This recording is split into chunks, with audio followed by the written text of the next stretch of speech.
الرحمن الرحيم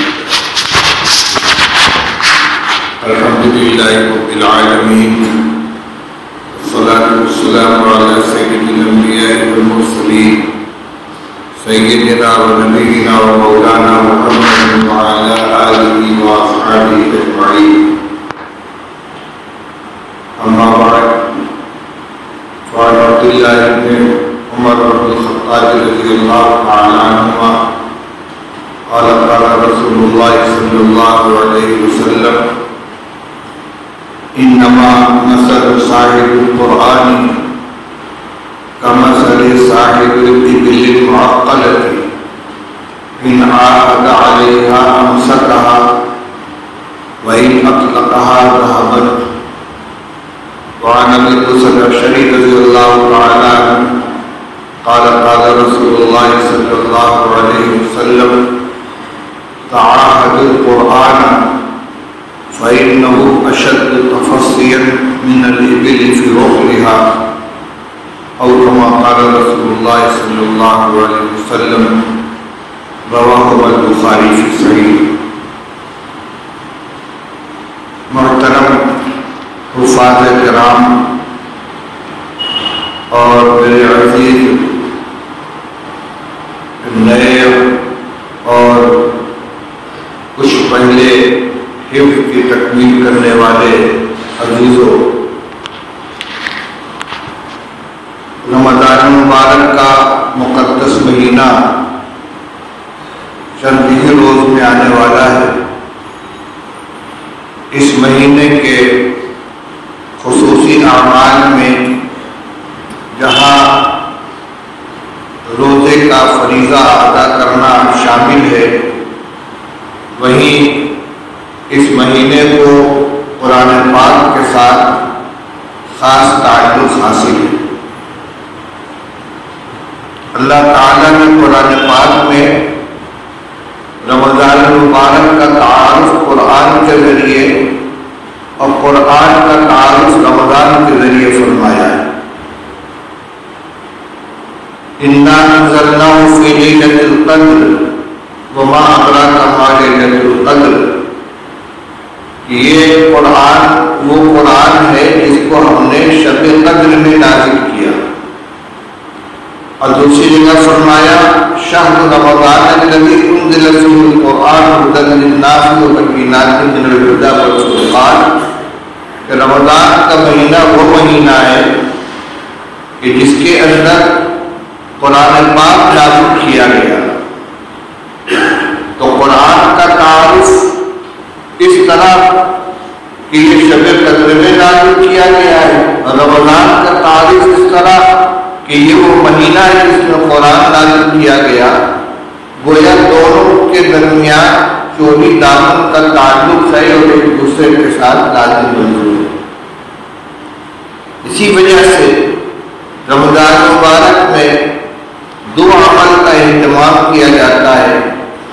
ایک تو کثرت تلاوت، حافظ ہو یا غیر حافظ ہو قرآن پاک پڑھے ہوئے ہیں اور کچھ دینی مزاج ہے تو چاہے سال بھر قرآن پاک اٹھا کر نہ دیکھیں، لیکن رمضان مبارک میں حسب توفیق تلاوت کا اہتمام ہو جاتا ہے.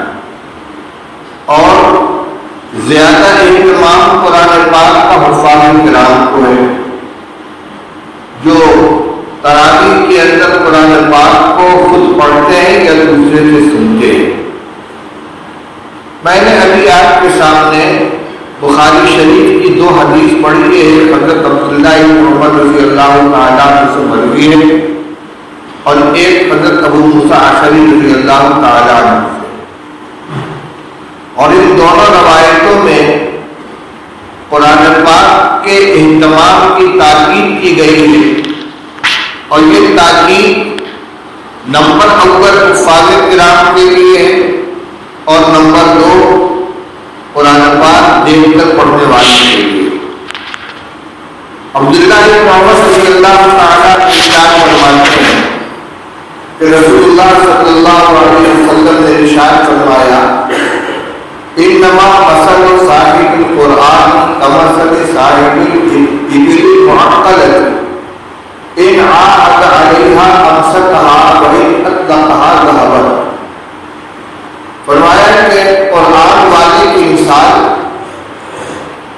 شخص جیسی ہے کہ جس کے پاس اونٹ ہو اور ان کے پیر میں رسی باندھ کر ان کو بیٹھا دیا ہو. اگر اونٹ کی نگرانی کرتا رہے گا تو ان کو روک کر رکھے گا اور اگر چھوڑ دے گا تو وہ بھاگ جائیں گے. ابو موسیٰ اشعری رضی اللہ تعالیٰ عنہ کی روایت کے الفاظ اس طرح ہیں کہ تعاہد القرآن، قرآن کی دیکھ ریکھ کرتے رہو، قرآن کی خبرگیری کرتے رہو. فَإِنَّهُ أَشَدُّ تَفَصِّيًا مِنَ الْإِبِلِ فِي عُقْلِهَا، کیونکہ یہ اس سے زیادہ تیزی کے ساتھ نکل جانے والا ہے جتنی تیزی سے اونٹ اپنی رسی سے نکل جاتا ہے. اس کی تشریح کرتے ہوئے شعراء حدیث یہ فرماتے ہیں کہ اونٹ وہ جانور ہے کہ جب اس کو کہیں بیٹھایا جاتا ہے تو اس کے گھٹنے پر ایک رسی چھلا کی طرح سے ڈال دی جاتی ہے جس کو اڑپال کہتے ہیں. عرب کے لوگ جو رومال کے اوپر کالی رسی سر کے اوپر رکھتے ہیں وہ اڑپال ہے. وہ اصل میں اونٹ کے پیر پر چڑھانے والی رسی ہے. سفر کے دوران سر پہ ڈال دیا اور جہاں قیام کیا رسی اتار کو اونٹ کے گھٹنے پر چڑھا دیا. تو اونٹ کے گھٹنے کو موڑ کر اس میں رسی پہنا دیتے ہیں. یہ پیر اس کا اپنی جگہ پر بند گیا. جب تک یہ پیر کھلے گا نہیں اٹھ نہیں پائے گا. تو اونٹ کو روکنے کے لیے اپنے پاس محفوظ رکھنے کے لیے ان کے پیر پر رسی چڑھائی جاتی ہے. فرمایا کہ اگر اونٹ والا رسی چڑھا کے مطمئن ہو جائے گا کہ اب یہ کہیں جا نہیں سکتا تو اونٹ بھاگ جائے گا. کیوں؟ اونٹ کی عادت ہوتی ہے کہ بیٹھے بیٹھے دھیرے دھیرے پیر کو حرکت دیتا رہتا ہے اور یہ رسی ڈھیلی ہوتی ہے اوپر اوپر کھسکتی رہتی ہے. اور جب اتنے پر آ گئی کہ جھٹکا مار گرا دے تو رسی گرا کے بھاگ جاتا ہے. اور یہ ریگستان کا جہاز ہے، بھاگ گیا تو اس کا پکڑنا بہت مشکل ہے. شارحین نے یہ بھی لکھا ہے کہ رسول اللہ صلی اللہ علیہ وسلم نے جو مثال دی ہے اونٹ کی، حالانکہ بہت سے جانور ہیں جو بھاگتے ہیں، یہ اس لیے کہ اونٹ بھاگنے میں سب سے تیز ہے اور اس کا پکڑنا سب سے مشکل ہے. فرمایا جیسے اونٹ کو بیٹھا لینے کے بعد اس کی طرف سے غافل نہیں ہونا ہے، بار بار دیکھنا ہے، بار بار نظر کرنی ہے، بار بار نگرانی کرنی ہے، تب تو وہ اونٹ رکے گا.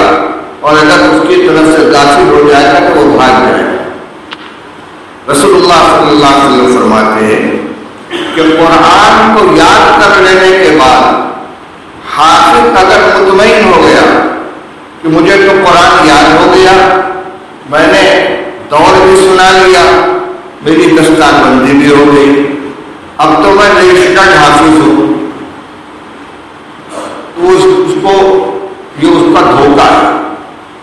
یاد رکھو قرآن پاک اللہ کا کلام ہے اور اللہ کی ذات غیور بھی ہے اور غنی بھی ہے، بہت غیرت والی ذات ہے اور بہت مستغنی اور بے نیاز ہے. اللہ نے فرمایا اِنَّا نَحْنُ نَزَّلْنَا الذِّكْرَ وَإِنَّا لَهُ لَحَافِظُونَ، ہم نے قرآن کو نازل کیا ہے اور ہم اس کی حفاظت کرنے والے ہیں.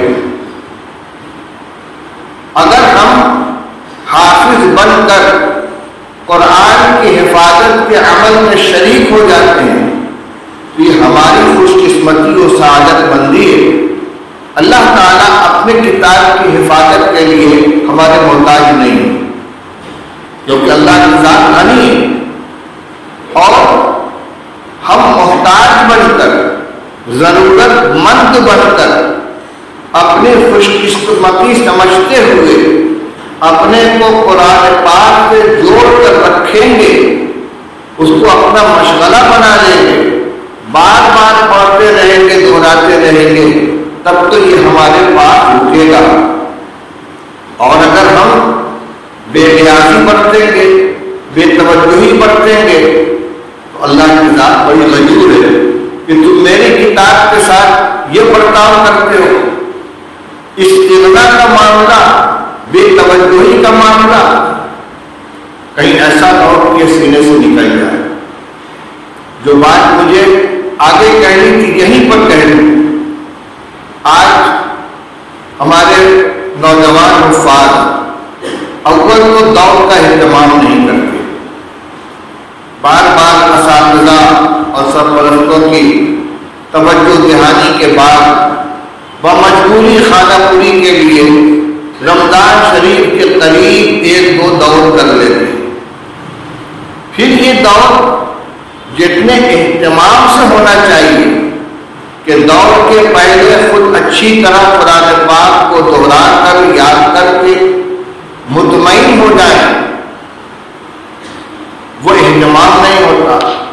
دوسرے جب دوڑ کے وقت بیٹھتے ہیں تو دل اور دماغ اور کان اور آنکھ اور ہاتھ اور سینہ پورے جسم کے ساتھ پوری توجہ کے ساتھ اپنے آپ کو قرآن کی طرف متوجہ رکھنا ہے. اگر خدا نہ خواستہ دوڑ اس طرح ہو رہا ہے کہ سامنے والا ساتھی سنا رہا ہے اور موبائل ہاتھ میں لیے ہوئے گیم کھیل رہے ہیں یا میسج دیکھ رہے ہیں یا اور کوئی کام کر رہے ہیں، یہ دوڑ کسی کام کا نہیں. خدا نہ خواستہ اس وعید کے اندر نہ آ جائے جو ابھی میں نے آپ کو بتلایا کہ اگر اس کی نگرانی نہیں کرو گے تو تمہارے سینے سے نکل جائے گا. میں نے کہا کہ اللہ کی ذات بڑی ضرور ہے، وہ علیم بذات الصدور ہے. ہمارے دل کی کیفیت کو بھی جانتا، ہماری حرکات و سکنات کو بھی جانتا ہے، کیا کر رہے ہیں سب دیکھ رہا ہے. اس کی کتاب کا دور کر رہے ہیں، اس کے قرآن کو سن رہے اور سنا رہے ہیں.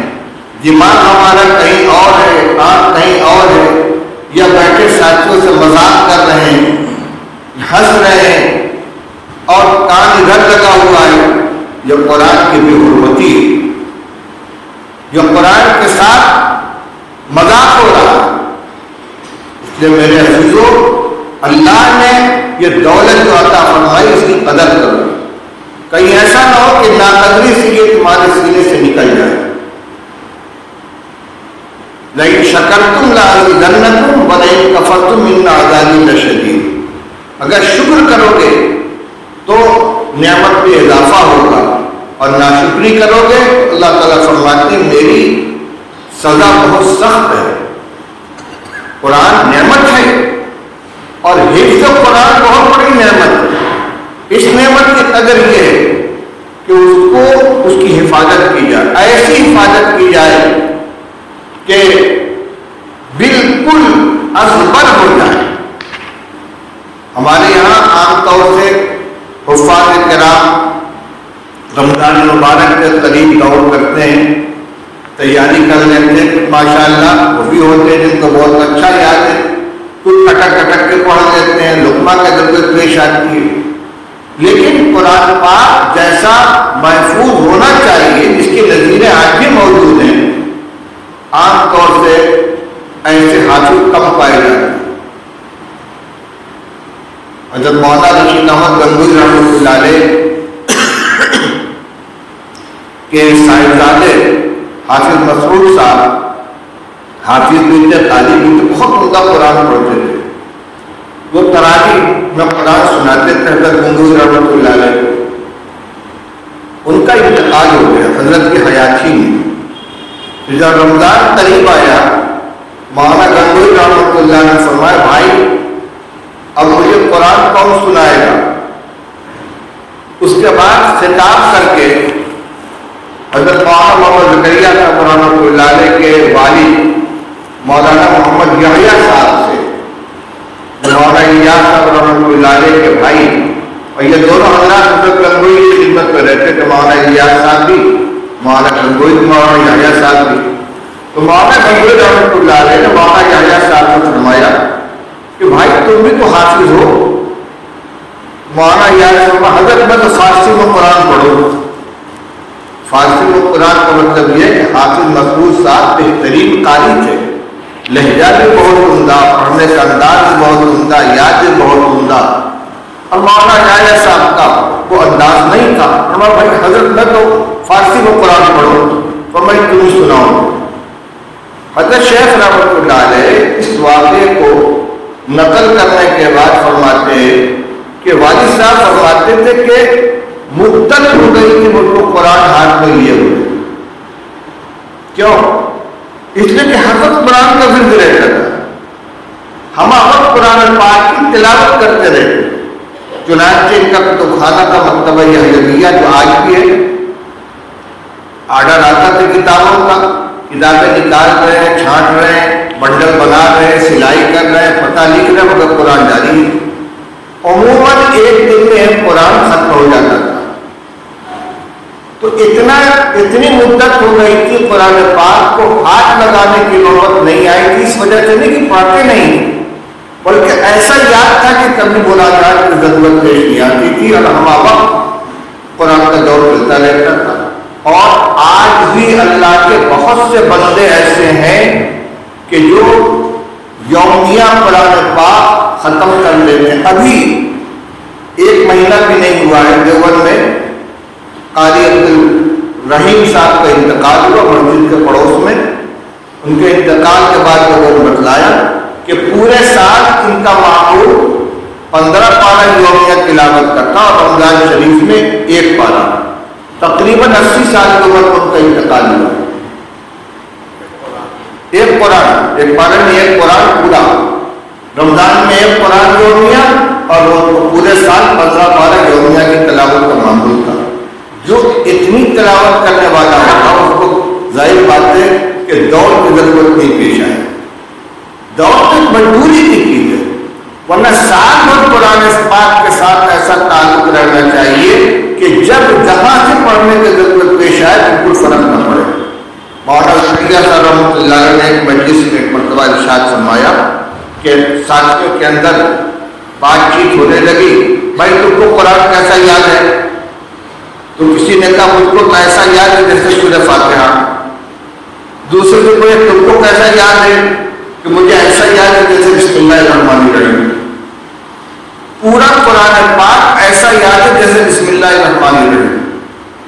یہ ایک دن کی محنت کا نتیجہ نہیں ہے، سال بھر قرآن پاک کے ساتھ دوڑ کا یہ تعلق رہے.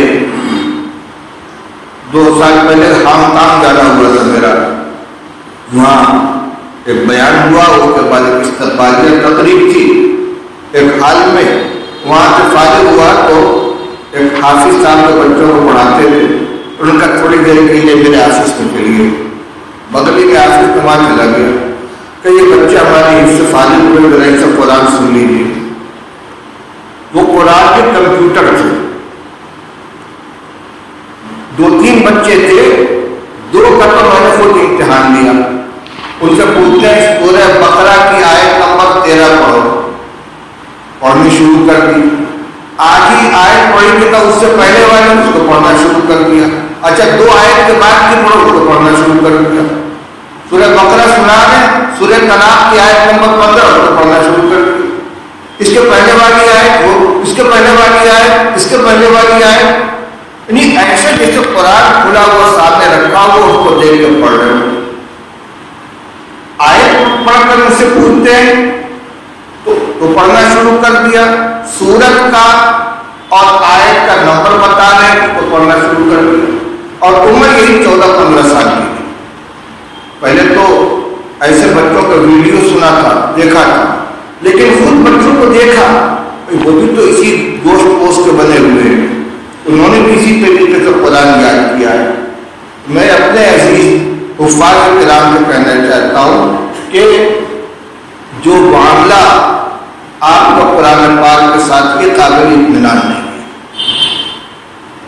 اوپر تو یہ کہ دوڑ کا پورا اہتمام کریں. اب تو رمضان شریف سر پہ آ گیا ہے. دوسرے یہ کہ یہ صرف رمضان کی تیاری کے لیے نہیں ہونا چاہیے. حفظ کی حفاظت، ایک تو قرآن کا حفظ ہے، پھر اپنے حافظہ کی حفاظت کی حافظہ باقی رہ جائے. اس کے لیے بہت ضروری ہے کہ سال بھر قرآن پاک کا ورد رہنا چاہیے. اچھا بعض حافظ ذرا سا ان کا پڑھنا کمزور ہے، ہمت ہار جاتے ہیں، پڑھ نہیں پائے۔ ایک مرتبہ کہ اگر ناغہ ہو گیا، ایک تراویح چھوٹ گئی، پھر آگے بہت مشکل ہو جائے۔ اس لیے تھوڑی محنت کر کے، اگر کچا بھی ہے تھوڑی محنت کر کے کچھ مدد لے کر تراویح کا ناغہ ہرگز نہیں ہونا چاہیے۔ ہمارے محلے میں ایسے حفاظ ہیں اب بھی کہ جن کو 50 سال ہو گیا ہے تراویح پڑھتے ہوئے اور الحمدللہ پڑھ رہے ہیں۔ ظاہر بات ہے کہ جو 50 سال سے تراویح پڑھ رہے ہیں، اگر انہوں نے 20 سال کی عمر میں تراویح پڑھانی شروع کی ہے تو 70 سال کے 65 سال کے تو ہو چکے ہوں گے۔ جس نے شروع میں محنت کی ہے، یاد کیا ہے، اس کا قرآن اسی طریقے سے آج بھی محفوظ ہے۔ تو میرے بھائیوں، قرآن پاک کی حفاظت اس طرح کریں کہ اپنے لیے اس کو سعادت سمجھے، یہ اللہ کی نعمت ہے۔ میں نے عرض کیا تھا کہ صاحب القرآن میں 2 قسم کے لوگ آتے ہیں، یہ تو حفاظ کرام ہوئے، لیکن جو دیکھ کر قرآن پڑھنے والے حضرات، تلاوت کرنے والے، وہ بھی صاحب القرآن ہیں۔ ان کو زبانی یاد نہیں لیکن قرآن پڑھنا تو جانتے ہیں۔ ان کا بھی یہی حال ہے۔ جن لوگوں نے بچپن میں قرآن پڑھ لیا اور اس کے بعد تلاوت کا معمول نہیں بنایا، کچھ دنوں کے بعد قرآن اٹھائیں گے، قرآن کچا ہوگا، صحیح تلفظ نہیں ہوگا، صحیح ادائیگی نہیں ہوگی، صحیح پڑھ نہیں پائیں گے۔ اس لیے جو حافظ ہیں وہ دونوں کا اہتمام کریں، تلاوت کا بھی اور دور کا بھی، اور جو حافظ نہیں ہیں وہ سال بھر قرآن پاک کی تلاوت کا معمول رکھیں۔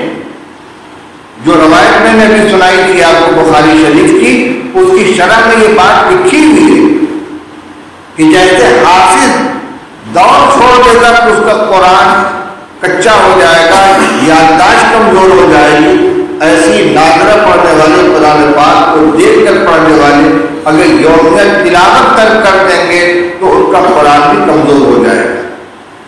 میرے بھائیوں، یہ دور کا جو معمول ہے، ابھی ذہن میں بات آئی، حضرت نبی کریم صلی اللہ تعالی علیہ وسلم کے اوپر قرآن پاک نازل ہوا اور آپ کے سینے میں قرآن محفوظ رکھنے کی ذمہ داری اللہ تعالیٰ نے لے لی۔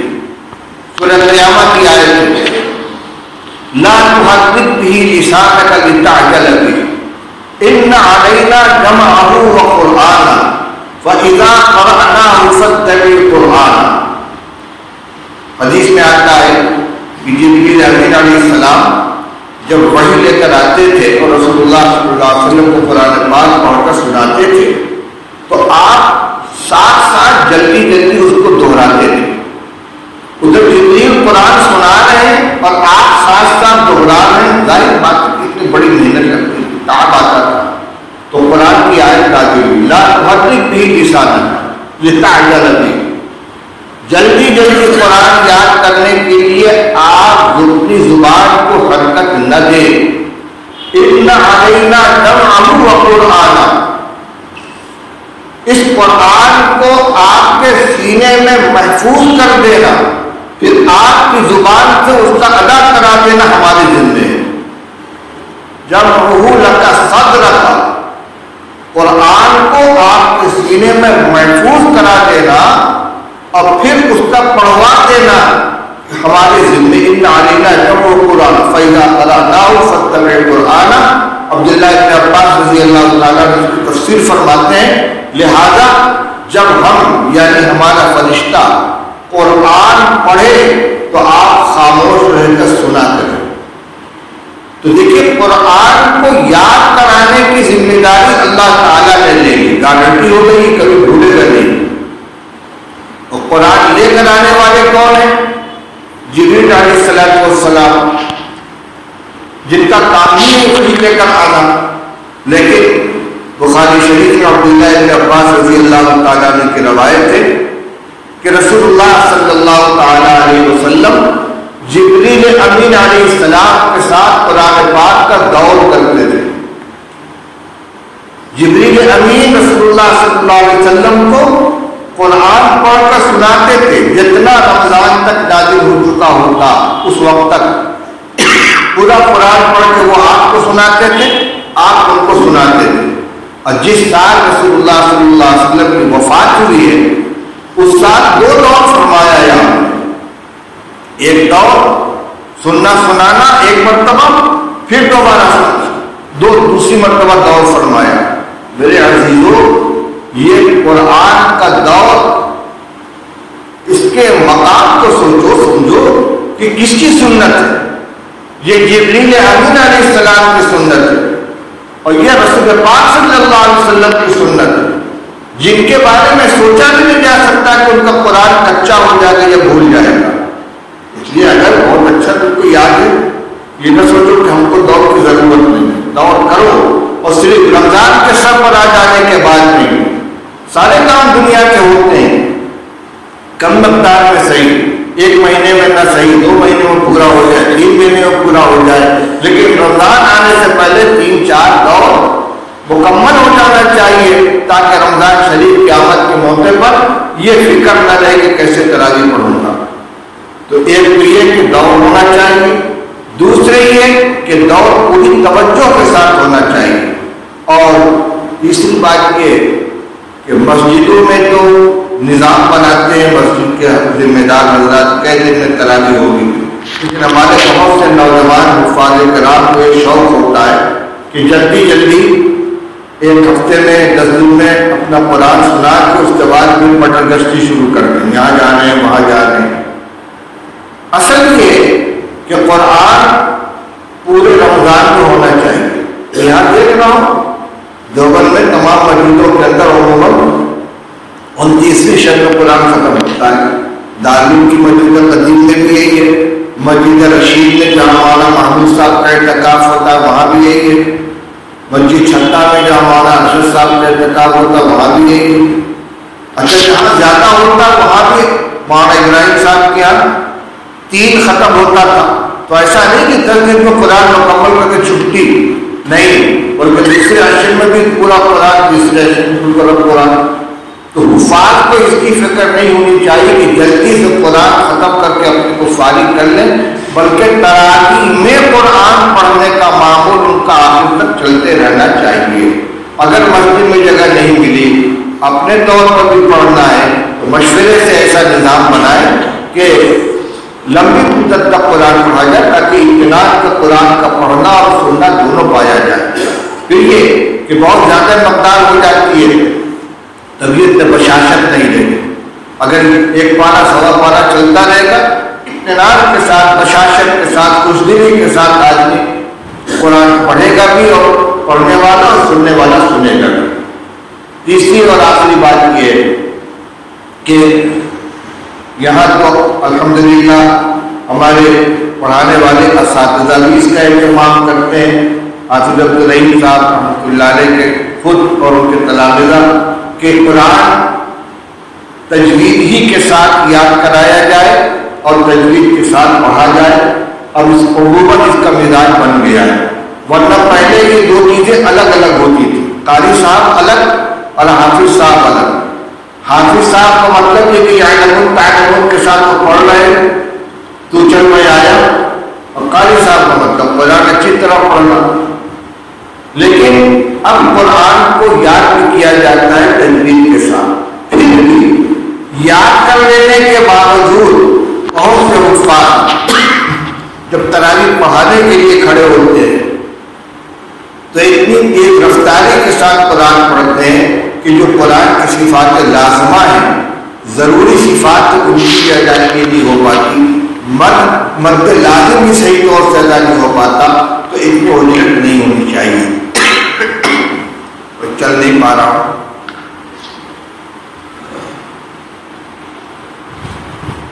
جتنی بات میرے ذہن میں آئی میں نے عرض کر دی۔ ابھی اساتذہ کرام کو اس کا موضوع یہ بتائیں کہ ان بچوں سے کچھ اور کہنے کی ضرورت ہے، کوئی خاص بات ان کو بتا دیجیے۔ جلسہ مقصود نہیں تو مذاکرہ ہو رہا ہے، بات چیت ہے، تجربے سے، توجہ سے کوئی اور بات ان کو بتاؤ۔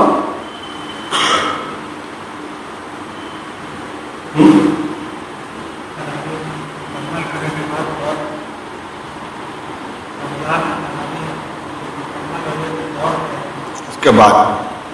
ہاں، رمضان شریف میں حفاظ اپنی اپنی تراویح مکمل کر لینے کے بعد فارغ نہ ہو جائیں، بلکہ اپنا جوڑ بنا کر کسی کے ساتھ دوڑ کرتے رہیں.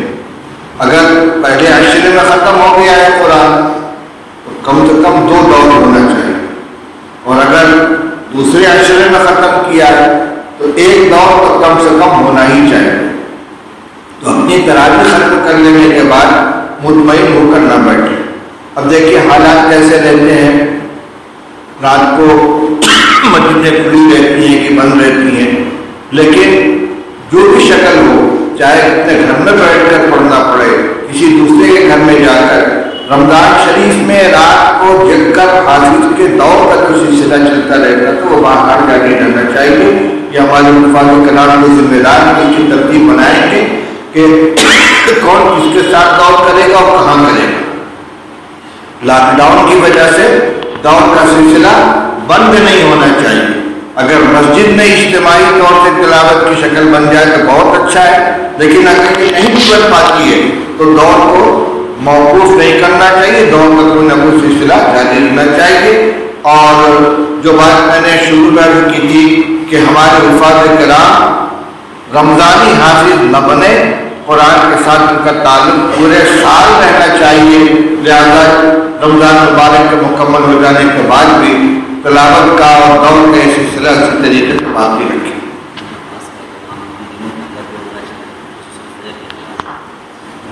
حافظ لوگوں سے پھیرنے کی ضرورت ہے. حافظ صاحب مولانا صاحب یہ کہہ رہے ہیں، حفاظ کرام سے یہ بھی کہہ دیا جائے کہ پورے سال فجر سمیت نماز پنجگانہ باجماعت کا اہتمام بھی ضروری ہے. کہنے کی ضرورت ہے اس کی. عام لوگوں سے کہا جاتا ہے حافظ صاحب تو امامت کرتے ہیں، جتنے لوگ ان کے پیچھے کھڑے ہوں ان کے امام ہیں. امام جس کے یہ کہا گیا ہے افضل القوم، پوری جماعت کے اندر جو سب سے افضل ہوتا ہے وہ امام ہوتا ہے. تو جس کو مقام افضلیت حاصل ہے اس کو رمضان کیا پورے سال پنجگانہ نماز جماعت کے ساتھ مسجد میں ادا کرنے کا اہتمام ہونا چاہیے. رات کو 1 بجے 2 بجے تک اگر موبائل دیکھیں گے تو فجر کی نماز کیسے ہوگی بیچارہ. اس لیے یہ دونوں چیز ساتھ نہیں چلنے والی ہیں، یا تو قرآن سے دوستی رکھو یا موبائل سے. دونوں چیزیں ساتھ نہیں کرنا پڑے. کون سی چیز زیادہ جائے اللہ تعالیٰ توفیق کرنا. اللهم صل على سيدنا ومولانا محمد وعلى آله وأصحابه وسلم. اللهم وفقنا لما تحب وترضى عدد ما تحب وترضى. اللهم يا ذا الجلال والإكرام، اللهم يا بديع السماوات والأرض، يا ذا الجلال والإكرام والعزة التي لا ترام، نسألك يا الله يا رحمن بجلالك وجود وجهك أن تلزم قلوبنا عند كتابك، وارزقنا أن نتلوه على النحو الذي يرضيك عنا. اللهم يا بديع السماوات والأرض، يا ذا الجلال والإكرام والعزة الأكرام، نسألك يا الله يا رحمن بجلالك وجود وجهك أن تطلق بالقرآن ألسنتنا، وأن تسمع به أبداننا، وأن تنزل به قلوبنا، وأن تجعل القرآن ربيع قلوبنا وجلاء أحزاننا وذهاب همومنا. يا الله ہم سب کو قرآن پاک کا رضانی کی توفیق نصیب فرما. اس طرح تلاوت کرنے کی توفیق عطا فرما کہ اس کو پسند ہے، جس سے کوئی راضی ہو جائے، جس سے کوئی رحمت مطلب قرآن کا احترام کرنے کی توفیق عطا فرما. یہ اللہ تو مطلب محتاج نبی کی کام ہوتا ہے کہ ہم محتاج تیرے قرآن پاک کہ اللہ کا احترام کرنے کی، اس کی قدر کرنے کی ہمیں توفیق عطا فرما. اس کی برکات میں ہمیں مالا مال فرما، ہمارے گھروں کو منور فرما، ہمارے سینوں کو منور فرما، ہماری زبان کو منور فرما، ہماری نگاہ کو منور فرما. ہمارے لیے قرآن پاک کو حاضر اور رہنما بنا، اس کی تعلیمات پر عمل کرنے کی توفیق عطا فرما. حکومت کی اعتنائی سمجھ کی عبادت فرما. اللہ جو مبارک مہینہ آ رہا ہے، اپنے فضل سے، اپنے کرم سے اس کی ایک ایک لمحے کی قدر کرنے کی توفیق عطا فرما، روزے کا بھی اہتمام کرنے کی توفیق عطا فرما، تلاوت کا بھی اہتمام کرنے کی توفیق عطا فرما۔ ربنا آتنا فی الدنیا حسنۃ وفی الآخرۃ حسنۃ وقنا عذاب النار، وصلی اللہ علیہ وسلم کریم برحمتک یا ارحم الراحمین۔